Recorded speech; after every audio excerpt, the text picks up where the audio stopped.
You're on the phone with customer service. They do their job and take care of business, and then they say, "Is there anything else I could help you with?" "No, no thank you." And then the very last thing they say, just as they're hanging up the phone, is, "Have a blessed day." And what do you say to that? Well, you can't say anything to that because they're already gone. But why did they say that? I mean, instead of "have a nice day" or, I don't know, something else, why "have a blessed day"? Well, because here in the United States, religious fundamentalists own and control every level of state and federal government, and they want to enforce their religion on everyone else however they can. That's why Christians get upset when atheist teachers or Jewish shopkeepers wish their Muslim students or Hindu customers happy holidays. Oh, no. You say Merry Christmas, damn it. You force the unbelievers to submit, not just to acknowledge our Christian dominion of this land, but to honor and to bow to our majority. This is a Christian nation, founded by Puritans and based on a covenant between God and Moses, with a manifest destiny of divinely guided exceptionalism. All of that is bullshit, of course. The United States was the first secular government ever founded, and it was designed to be the very opposite of the type of government that is associated with Moses. If Moses existed, he didn't. He would hate everything about our system of government of, by, and for the people rather than for God, like every other nation was until that time. So believers think they're waging a culture war to try and get back to a greatness that never was.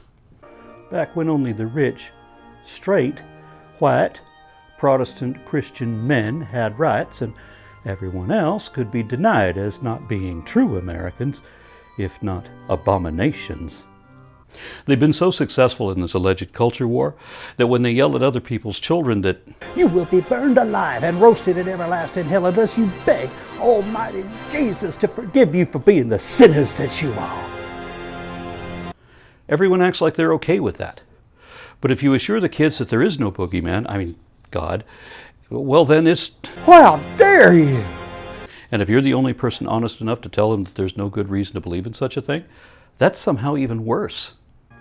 Well, ends justify the means, so it's okay to tell a white lie, as long as you're lying for Jesus. But don't you tell those kids not to believe everything they're told. That's why they don't want to teach actual factual lessons in science, sex, or social studies classrooms. We oppose the teaching of higher order thinking skills, which have the focus of behavior modification and have the purpose of challenging the students' fixed beliefs and undermining parental authority. Yeah, the religious right really do think it's unfair to teach critical thinking to developing minds, so they censor lessons, politicizing the classroom and making the secular sectarian to indoctrinate sequestered students into believing Protestant propaganda, and to inoculate them against the false teachings of evolution and other satanic, communistic, cannibalistic lies from the pit of hell. Then, once they crush the students' curiosity, preaching religion from a position of authority, then we can let these impressionable children decide for themselves to believe what we told them they better believe or suffer a fate worse than death. And then we won't have to worry about them running off to college to learn forbidden knowledge. Because remember that religion is literally make-believe. They want to make you believe, because it's a lot easier to pretend yourself when everyone else is playing the same game that you are. If you're the only one that believes that, that makes you delusional. But if everybody else around you shares the same delusion, well then that's religion, or culture, which is the way they're sharing it. And you don't want some cynical skeptic to come in and harsh your buzz, except that they know that we wouldn't do the same thing to them. Imagine if you ended all your transactions at work with, "Thank you, there is no God, all your cherished beliefs are silly superstitions." We don't act like that, at least not on the job. But believers are encouraged to do that, to spread what they think is their culture. So when you're in the grocery line, you grab your bag and receipt to go, they throw in that last little dig, that "have a blessed day," because they know that you're not going to stop and hold up the line to stay there and protest.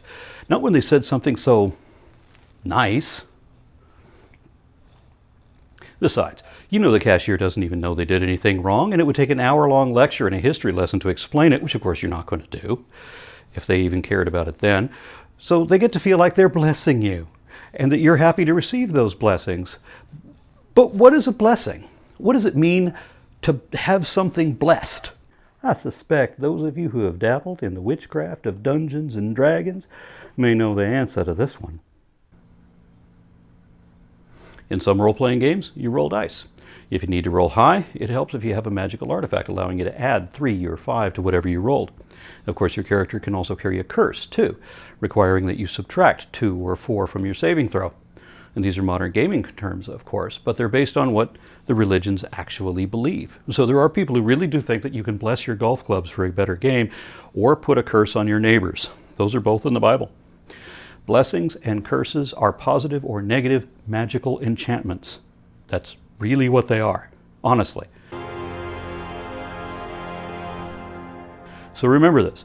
If you're a Christian cashier or a customer service agent and you say, "Have a blessed day," what we hear is, "Have a magically enchanted day." Because that is exactly what you really are saying. And maybe that's how we should reply when we leave the checkout counter.